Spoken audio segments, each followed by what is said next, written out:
So hey everyone, welcome back to our YouTube channel. आज जो हम करने जा रहे हैं वो बेसिकली पीएस टेट के रिलेटेड है। पीएस टेट में हमने एसएसटी का सिलेबस स्टार्ट किया था, जिसमें हमने लास्ट में सिर्फ इंट्रोडक्शन पढ़ी थी कि हिस्ट्री कितने पार्ट्स में डिवाइडेड है। इसके अलावा हमने इंट्रोडक्शन में देखा था कि किस किस रूलर ने जो है वो मुग़लों के बाद अपने आप को एक इंडिपेंडेंट स्टेट घोषित किया था। अब आते हैं हमारे पास ये चैप्टर, जिसमें हम ये पढ़ेंगे कि किस तरीके से ब्रिटिशर्स ने इंडिया के ऊपर जो है वो अपना कंट्रोल जो है वो स्थापित किया था।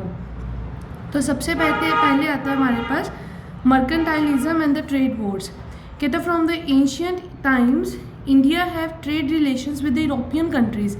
पुराने टाइम से इंडिया जो है उसके क्या थे, व्यापार के रिलेटेड रिलेशंस थे किसके साथ, यूरोपियन कंट्रीज़ के साथ। There were 3 major trade routes between India and Europe. और इंडिया और यूरोप में 3 जो थे वो ट्रेड रूट थे, which in the 15th century Turk establish their control over the western Asian and southern eastern European countries.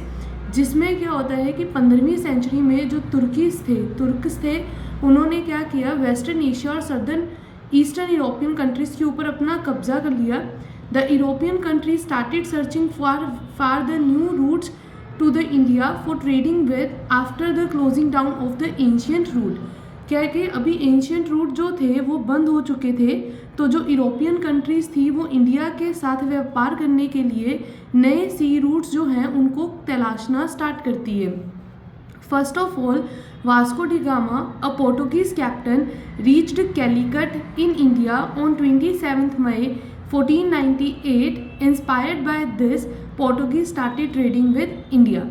अभी इस para में हमने क्या पढ़ा कि जब एंशियंट टाइम की अगर हम बात करें कि इंडिया का ट्रेडिंग सिस्टम कैसा था, तो पुराने टाइम से ही इंडिया जो है वो व्यापार कर रहा है किसके साथ, बाहरी कंट्रीज़ के, यूरोपियन कंट्रीज़ के साथ। लेकिन इसके लिए यूरोपियन कंट्रीज़ के साथ ट्रेड या व्यापार करने के लिए इंडिया के पास बेसिकली इंडिया से यूरोप के बीच में 3 मेजर ट्रेड रूट्स थे। जिसमें से 15th सेंचुरी में क्या होता है कि तुर्कों ने, जो तुर्किश ने क्या किया, वेस्टर्न एशियन और सर्दर्न ईस्टर्न यूरोपियन कंट्रीज़ के ऊपर अपना कंट्रोल किया, जिस वजह से ये ट्रेड रूट क्या हो गए, बंद। यूरोपियन कंट्रीज़ जो थी अब वो इंडिया के साथ ट्रेड करने के लिए नए सी रूट्स को तलाशने लगती है। और इन सी रूट्स को तलाशने का उनका रीज़न क्या था, क्योंकि पुराने जो एंशियंट रूट्स थे वो पूरी तरीके से क्या हो चुके थे, ख़त्म।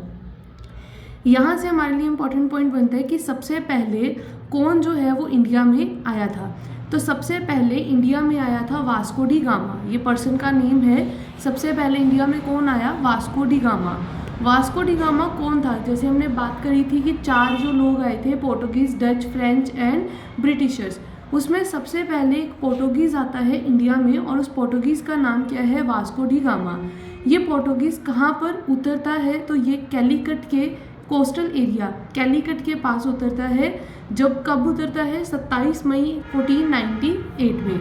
इसके वजह से क्या होता है, क्योंकि वास्को डी गामा ने दूसरे पोर्टुगीज़ को भी बताया कि इंडिया जैसी एक कंट्री है जहाँ पर बहुत सारे राजे महाराजे जो है वो सोने की चीज़ें ऐसी वेयर करके घूम रहे हैं, तो वो काफ़ी प्रोस्पेरियस जगह है, जिसकी वजह से क्या होता है कि बाकी पोर्टुगीज़ भी इंडिया की ओर आना स्टार्ट करते हैं। अब क्या चलती है, ट्रेड वॉर।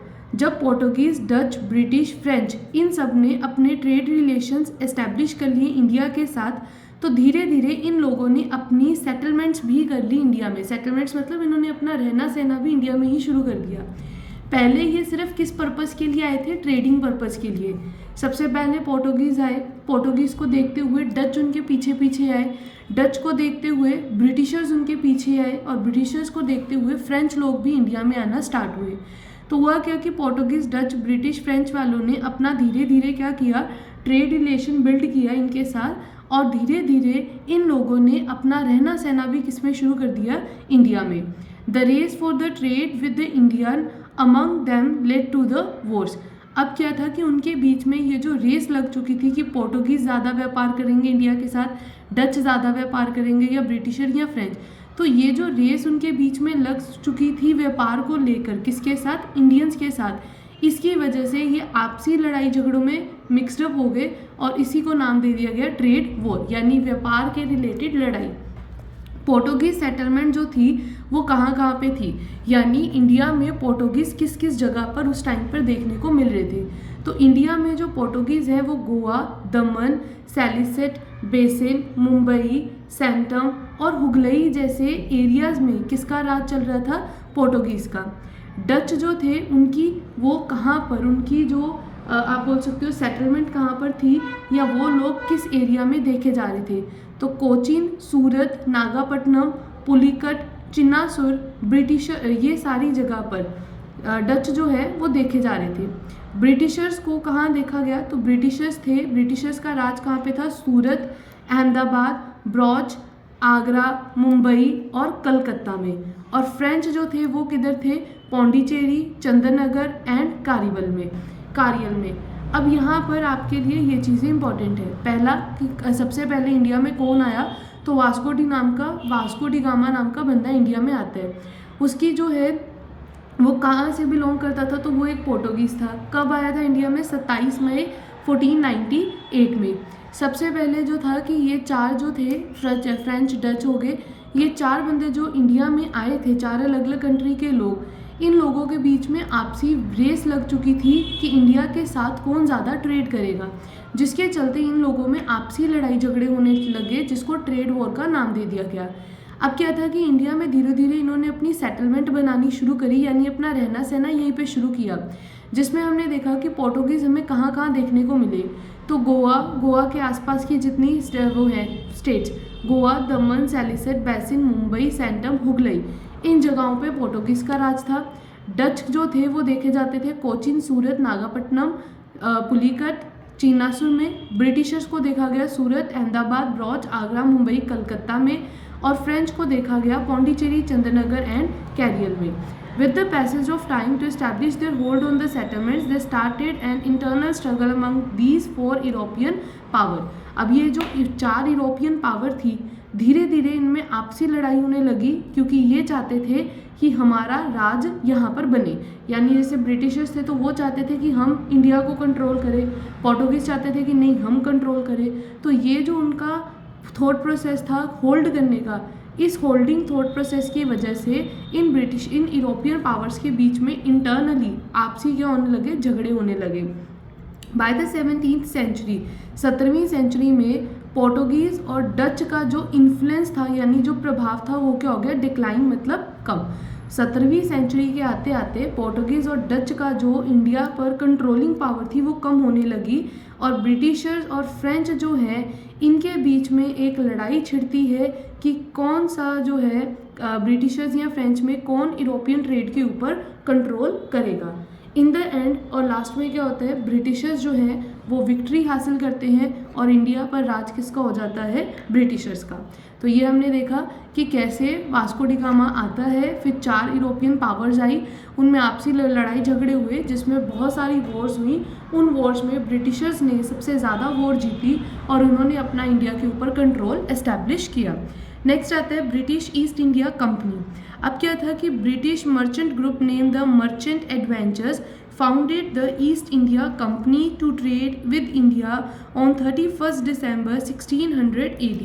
यहाँ से हमें एक इम्पॉर्टेंट चीज़ मिलती है कि जो ईस्ट इंडिया कंपनी है वो बेसिकली क्या था, मर्चेंट का मतलब होता है व्यापारी।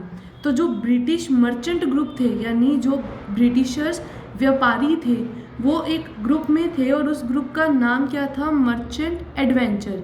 ये इन्होंने क्या किया, इन ग्रुप ऑफ व्यापारियों ने, इन ग्रुप ऑफ मर्चेंट्स ने मिलकर ईस्ट इंडिया कंपनी एस्टैब्लिश करी, जो कि ट्रेड करना स्टार्ट करती है इंडिया के साथ। कब, 31 दिसंबर 1600 AD में। The British queen Elizabeth I granted the trade privilege of 15 years to trade with India. जो ब्रिटिश क्वीन एलिजाबेथ वन थी, यहाँ पर जो ब्रिटिश क्वीन एलिजाबेथ वन थी, उन्होंने इस ईस्ट इंडिया कंपनी को अगले 15 साल तक इंडिया के साथ ट्रेड करने की प्रिविलेज यानी कि अपॉर्चुनिटी दी। ब्रिटिश ईस्ट इंडिया कंपनी क्या है, ग्रुप ऑफ मर्चेंट है। ग्रुप ऑफ मर्चेंट थी जो कि ट्रेड करना चाहते थे, तो वो ग्रुप ऑफ मर्चेंट का नाम था मर्चेंट एडवेंचर। ये ग्रुप ऑफ मर्चेंट ने क्या किया, ईस्ट इंडिया कंपनी एस्टैब्लिश करी, और ईस्ट इंडिया कंपनी जब इन्होंने एस्टैब्लिश करी वो करी गई कि वो इंडिया के साथ ट्रेड करेंगे। कब एस्टैब्लिश करी गई, 31 दिसंबर 1600 AD में। ब्रिटिश क्वीन एलिजाबेथ वन जो थी, उन्होंने ब्रिटिशर्स को यानी इस ईस्ट इंडिया कंपनी को इंडिया के साथ 15 साल का ट्रेड करने की प्रिविलेज यानी अपॉर्चुनिटी दी। इन 1615 AD 1615 में क्या होता है, the representative of the company sir Thomas Roy become successful in securing the trade. अब मोस्ट इम्पॉर्टेंट कि जो ईस्ट इंडिया कंपनी एस्टैब्लिश करी गई थी उसके रिप्रेजेंटेटिव कौन थे, तो जो ईस्ट इंडिया कंपनी एस्टैब्लिश करी गई थी उसके रिप्रेजेंटेटिव थे सर थॉमस रॉय। उसके रिप्रेजेंटेटिव यानी उसके जो सबसे बड़े उच्च अधिकारी थे वो थे सर थॉमस रॉय। उन्होंने काफ़ी अच्छे से become successful in securing trade privileges from Jahangir. उन्होंने क्या किया, जहांगीर जो उस टाइम पे मुगल एम्पायर था उसके साथ बातचीत करी और उनके साथ उन्होंने एक ट्रेड प्रिविलेजेस हासिल करी, यानी ट्रेड के रिलेटेड कुछ अपॉर्चुनिटी उन्होंने हासिल करी। Britishers establish there trade settlement in Surat. Britishers ने अपनी ट्रेड का जो व्यापार की सेटलमेंट थी, यानी आप जैसे बोल सकते हो कि जो भी उनका व्यापार के रिलेटेड कामकाज था वो कहाँ एस्टैब्लिश किया, सूरत में, अहमदाबाद में, बरोच में और आगरा में। 1648 में क्या होता है कि ब्रिटिशर्स ने अपनी एस्टेब्लिशमेंट, अपनी जो सेटलमेंट थी वो मद्रास यानी चेन्नई में भी एस्टैब्लिश करी। फिर 1690 में ब्रिटिशर्स ने एक और सेटलमेंट लगाई कलकत्ता में, जिसको आज का नाम दिया जाता है कोलकाता, और constructed the first fort name the fort Williams. और उन्होंने यहाँ पर क्या किया, पहला किला, अपना पहला किला बनाया और उस किले का नाम क्या था, फोर्ट विलियम। अब मैं यहाँ तक अगर फिर से कंक्लूड करूँ तो होता क्या है कि एक मर्चेंट, एक व्यापारियों का ग्रुप था जिस ग्रुप का नाम था मर्चेंट एडवेंचर। इस ग्रुप ने ईस्ट इंडिया कंपनी को फॉर्म किया। ये ईस्ट इंडिया कंपनी को एलिजाबेथ, वहाँ की ब्रिटिशर्स की क्वीन एलिजाबेथ वन, उनसे 15 साल की प्रिविलेज यानी अपॉर्चुनिटी मिली कि वो 15 साल इंडिया के साथ ट्रेड कर सकती है। कौन, ईस्ट इंडिया कंपनी। इसके बाद क्या होता है कि ईस्ट इंडिया कंपनी की ओर से एक रिप्रेजेंटेटिव इंडिया में आता है। वो रिप्रेजेंटेटिव कौन थे, sir Thomas. Sir Thomas Roy ने यहाँ के मुगल एम्पीरियर उस टाइम पे थे जहांगीर। जब वो रिप्रेजेंटेटिव ईस्ट इंडिया कंपनी की ओर से यहाँ के इंपीरियर, मुगल इंपीरियर जहांगीर के पास आता है, तो जहांगीर उनको ट्रेड के रिलेटेड बहुत सारी फैसिलिटीज़ देते हैं, जिन फैसिलिटीज़ को यूज़ करके ये ब्रिटिशर्स हमारे ऊपर क्या होते गए, आगे जाके हावी। अब क्या हुआ कि जो ब्रिटिशर्स थे उन्होंने धीरे धीरे अपनी सेटलमेंट्स लगानी शुरू करी। ब्रिटिशर्स ने अपनी जो ट्रेड सेटलमेंट थी वो सबसे पहले लगाई सूरत में, अहमदाबाद में, बरोच में और आगरा में। 1640 में 1640 में क्या होता है कि ब्रिटिशर्स ने फिर एक और सेटलमेंट लगाई, जो लगाई मद्रास यानी कि चेन्नई में। फिर 1690 में ब्रिटिशर्स ने एक और सेटलमेंट लगाई जो कि कलकत्ता यानी कि कोलकाता, जिसको आज का कोलकाता बोला जाता है, पहले कलकत्ता नाम था, उसमें उन्होंने अपनी एस्टेब्लिशमेंट लगाई। और इसमें क्या हुआ, उन्होंने अपना पहला किला, फोर्ट मतलब पहला किला इंडिया में इस्टेब्लिश किया, जिस किले का नाम क्या रखा गया, फोर्ट विलियम्स। इंपॉर्टेंट पॉइंट है, किले का नाम fort Williams. British East India company got the free trade privileges for 3000 rupees annual from the Mughal emperor Farrukhsiyar in Bengal. अब क्या हुआ कि ईस्ट इंडिया कंपनी को फ्री ट्रेड प्रिविलेजेस मिली, यानी उन्हें बोल दिया गया कि आप फ्री में व्यापार कर सकते हो, लेकिन इसके बदले में आपको हमें कितना देना पड़ेगा। यानी उस टाइम पे जो मुगल इंपीरियर थे फारुखशियार, कहाँ के, बंगाल के, उन्होंने क्या किया, ब्रिटिशर्स को परमिशन दी कि वो इंडिया के साथ फ्री, इंडिया मतलब बंगाल में फ्री ट्रेड जो है वो कर सकते हैं, लेकिन इसके बदले में उन्हें साल का कितना पैसा देना होगा, 3000। किसको देना है, उस टाइम के मुगल इंपीरियर फारुखशियार को। फिर उसके बाद क्या होता है, Farrukhsiyar in Bengal, Bihar, Orissa, British imported in India lead, mercury, clothes and exported from India cotton clothes, silk clothes, singar, spices, indigo, opium. Gradually, the Britishers started interfering in Indian affairs and become the paramount power in India. अब क्या होता है कि धीरे धीरे जो Britishers थे वो इंडिया में इंपोर्ट यानी इंडिया में क्या क्या चीज़ें लाने लगे। तो ब्रिटिशर्स इंडिया में लेड, मर्करी, क्लोथ्स इन सब को इंपोर्ट करने लगे और इंडिया से एक्सपोर्ट क्या करने लगे, इंडियन क्लोथ्स है ना, Indian cotton cloth, silk cloth, species, Indigo, opium मतलब फीम, ये धीरे धीरे वो एक्सपोर्ट करने लगे। और इस तरीके से धीरे धीरे ब्रिटिशर्स जो थे वो इंडिया के पर्सनल मामलों में इंटरफेयर करते हैं और इसके बाद वो धीरे धीरे इंडिया में एक पैरामाउंट पावर बन जाते हैं जिसको कोई भी उखाड़ कर फेंक नहीं सकता था। अब आता है, अब इसमें उन्होंने पूछा है, do you know how many rupees were paid by the British East India Company got the free trade privileges for annual in Bengal, Bihar और उड़ीसा। बंगाल, बिहार, उड़ीसा में फ्री ट्रेड करने के लिए ब्रिटिश ईस्ट इंडिया कंपनी ने 3,000 रुपये दिए थे सालाना। एनुअल मतलब सालाना। किसको 3,000 दिए गए थे? उस टाइम के मुगल एम्पीरियर फारुखशियार को। इसके बाद आता है French East India company. After the establishment of British East India company, British East India company के बाद 1664 में फ्रेंच भी एक ट्रेडिंग कंपनी यहाँ पर क्या करती है, establish. Company establish its settlement in Chandan Nagar, Mahe, Karaikal, इन जगहों पर इन्होंने अपनी सेटलमेंट लगाई। Under the leadership of governor Dumas and Dupleix the French company progressed. अब क्या होता है, इस फ्रेंच कंपनी के जो लीडर थे वो थे ड्यूमा एंड डुप्लेक्स। इन्होंने इनकी निगरानी के अंदर, इनके जो है वो देखरेख के अंदर जो फ्रेंच ईस्ट इंडिया कंपनी थी वो डेवलप्ड, प्रोग्रेस करती है। To stop the increasing influence of French company, Britishers started the war with French. अब ये चीज़ जो है वो ब्रिटिशर्स को अच्छी नहीं लगती क्योंकि इससे पहले ब्रिटिशर्स का कंट्रोल था ट्रेडिंग का, किसके ऊपर, इंडिया के ऊपर। अब धीरे धीरे इसमें हमने क्या देखा इस पैरा में कि फ्रेंच वालों ने भी अपनी ईस्ट इंडिया कंपनी यहाँ पर इस्टेब्लिश करी। फ्रेंच ने ईस्ट इंडिया कंपनी कब इस्टेब्लिश करी, 1664 AD में। फ्रेंच की जो ईस्ट इंडिया कंपनी इस्टेब्लिश हुई वो किसकी निगरानी में, प्रोग्रेस हुई। तो वो ड्यूमा एंड डुप्लेक्स की निगरानी में क्या करी गई है, जो प्रोग्रेस करी गई थी।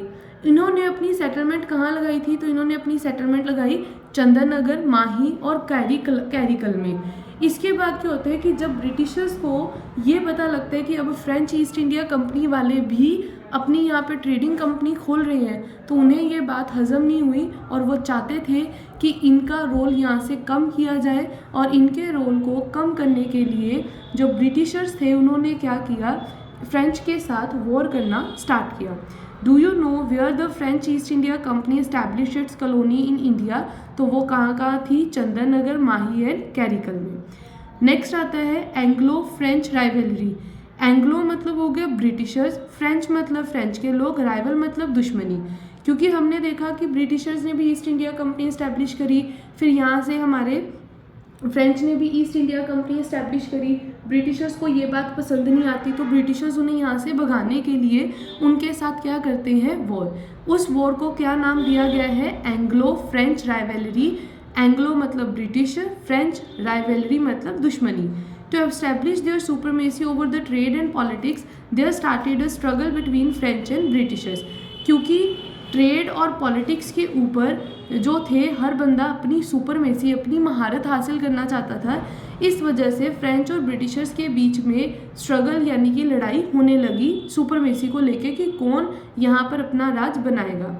In Europe also the French and Britishers were rival. Europe में भी क्या था, फ्रेंच और ब्रिटिशर्स पहले से ही बहुत कट्टर दुश्मनी थे। This led to 3 Carnatic wars. इनकी दुश्मनी के वजह से एंग्लो फ्रेंच कितनी बार होती है, 3 बार, यानी 3 कार्नेटिक वॉर्स हुई जिसमें ब्रिटिशर्स और फ्रेंच आपस में लड़ते हैं। इस 3 वॉर के बाद ब्रिटिशर्स जो हैं वो इन वॉर्स में जो है वो विक्ट्री हासिल करते हैं और इन वॉर्स को आगे उन्होंने एक्सप्लेन किया है। सबसे पहले जो वॉर हुई वो थी फर्स्ट कार्नेटिक वॉर।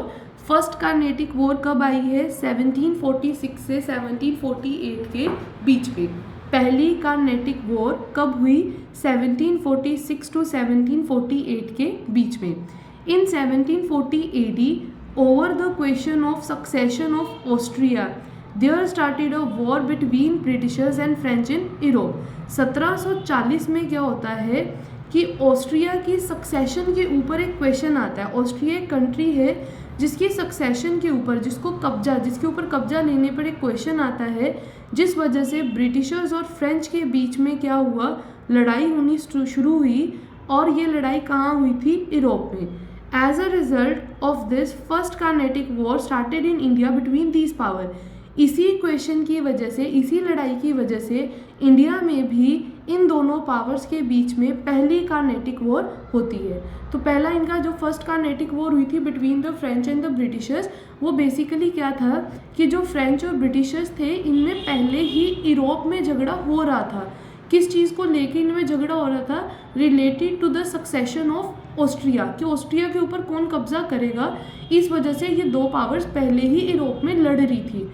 वही जो लड़ाई थी वो आगे कंटिन्यू होती है इंडिया में, और इंडिया में ये दोनों पावर्स लड़ती हैं, और इन्हीं लड़ने को, इनके जो लड़ाई था, इसको पहली कार्नेटिक वॉर का नाम दिया गया। 1746 में क्या होता है, इंडिया में जो फ्रेंच गवर्नर थे डुप्लेक्स, उन्होंने मद्रास को ऑक्यूपाई किया, जो कि क्या थी, ब्रिटिशर्स की एक सेटलमेंट थी। और ये कहाँ सिचुएटेड थी? In the Carnatic state. हमने पहले भी पढ़ा कि ब्रिटिशर्स ने अपनी एस्टैब्लिशमेंट कहाँ लगाई थी। तो ब्रिटिशर्स ने अपनी 1640 में एक एस्टैब्लिशमेंट, एक ट्रेड एस्टैब्लिशमेंट करी थी मद्रास यानी कि चेन्नई में। होता क्या है कि जो यहाँ पे फ्रेंच, इंडिया में जो फ्रेंच गवर्नर था डुप्लेक्स, जो कि 1746 की बात है कि 1746 में जो फ्रेंच गवर्नर डुप्लेक्स था, उन्होंने मद्रास को ऑक्यूपाई किया। और मद्रास उस टाइम पे ब्रिटिशर्स की क्या थी, एक सेटलमेंट थी, जो कहाँ लोकेटेड थी, कार्नेटिक स्टेट में। अब Nawab of Carnatic Anwar Uddin asked the French to return Madras to Britishers. अब जो कार्नेटिक स्टेट का नवाब था, उस टाइम का जो राजा वहाँ पे था, उनका नाम था अनवर उद्दीन। उन्होंने फ्रेंच को क्या बोला कि ये जो मद्रास है ये ब्रिटिशर्स की इस्टेब्लिशमेंट है और इसको किसको वापस कर दिया जाए, ब्रिटिशर्स को। लेकिन फ्रेंच ने ये करने से मना कर दिया। इस वजह से बिकॉज ऑफ दिस ब्रिटिशर्स ने पौंडीचेरी के ऊपर अपना कंट्रोल हासिल करने की कोशिश करी, बट अल्टीमेटली वो वहाँ पर क्या हो जाते हैं, fail. As soon as the Austrian war in Europe ended, जैसे ही ऑस्ट्रियन वॉर, ऑस्ट्रेलिया वाली जो वॉर, ऑस्ट्रिया की जो वॉर थी वो यूरोप में ख़त्म होती है, उसी टाइम पर in India also came to end. ये वॉर इंडिया में भी क्या हो जाती है, ख़त्म। मैं दोबारा से बताती हूँ, पहली कार्नेटिक वॉर जो कि लड़ी गई थी 1746 से 1748 के बीच में, वो किसके बीच में हुई थी, एंग्लो फ्रेंच यानी ब्रिटिशर्स और फ्रेंच के बीच में। उसका रीज़न क्या था कि ब्रिटिशर्स और फ्रेंच दोनों पावर्स के बीच में पहले से ही यूरोप में झगड़ा चल रहा था। किस चीज़ को लेकर, related to the succession of Austria, Austria की सक्सेशन को लेकर ये दो पावर्स पहले से ही आपस में क्या कर रही थी, लड़ रही थी। इसी लड़ाई की वजह से उनकी लड़ाई कहाँ होनी स्टार्ट होती है, इंडिया में। अब ये जो लड़ाई हुई इसका रीज़न क्या था कि मद्रास जो कि ब्रिटिशर्स की क्या थी, एस्टैब्लिशमेंट। 1746 में फ्रेंच के जो गवर्नर थे, फ्रेंच ईस्ट इंडिया कंपनी के जो गवर्नर थे जिनका नेम था डुप्लेक्स ने क्या किया, 1746 ईस्वी में उन्होंने मद्रास के ऊपर अपना कब्जा कर लिया। और मद्रास एक क्या थी, ब्रिटिशर्स की एस्टैब्लिशमेंट थी। तो उस टाइम पर जो मद्रास थी वो सिचुएटेड कहाँ पर थी, कार्नेटिक स्टेट में। अब जो कार्नेटिक स्टेट थे उनका जो आप बोल सकते हो नवाब थे, उनका था नाम अनवर उद्दीन। उन नवाब का क्या कहना था, उन्होंने फ्रेंच को बोला कि ये जो मद्रास सेटलमेंट है ये किसकी है, ब्रिटिशर्स की, तो ये सेटलमेंट्स ब्रिटिशर्स को वापस कर देनी चाहिए। बट फ्रेंच ने उनकी सेटलमेंट वापस देने से मना कर दिया, जिसकी वजह से ब्रिटिशर्स ने पौंडीचेरी के ऊपर क्या करना, कोशिश करी कि वो पौंडीचेरी के ऊपर अपना कब्जा हासिल करने की कोशिश करते हैं। बट ऐसा हो नहीं पाता और वहाँ पर ब्रिटिशर्स क्या हो जाते हैं, फेल। इसके अलावा होता क्या है कि जैसे ही ऑस्ट्रिया की वॉर यूरोप में ख़त्म होती है, उसी टाइम पर ये वॉर इंडिया में भी क्या हो जाती है, ख़त्म। इसके बाद सेकेंड और थर्ड जो कार्नेटिक वॉर है वो हम अपने नेक्स्ट लेक्चर में कवर करेंगे। पहले आप यहाँ तक सारा लेक्चर देखो। अगर आपको कोई डाउट है तो आप मेरे को कमेंट सेक्शन में बता सकते हो और मेरे को पर्सनली भी मैसेज कर सकते हो। तो मैं उम्मीद करती हूँ कि आपको ये वाला लेक्चर क्लियर हुआ होगा, और अगर इसके रिलेटेड कोई डाउट हो आप जब मर्जी मेरे से वो डाउट ले सकते हो। Thank you for watching my video. Do not forget to like, share and subscribe my YouTube channel.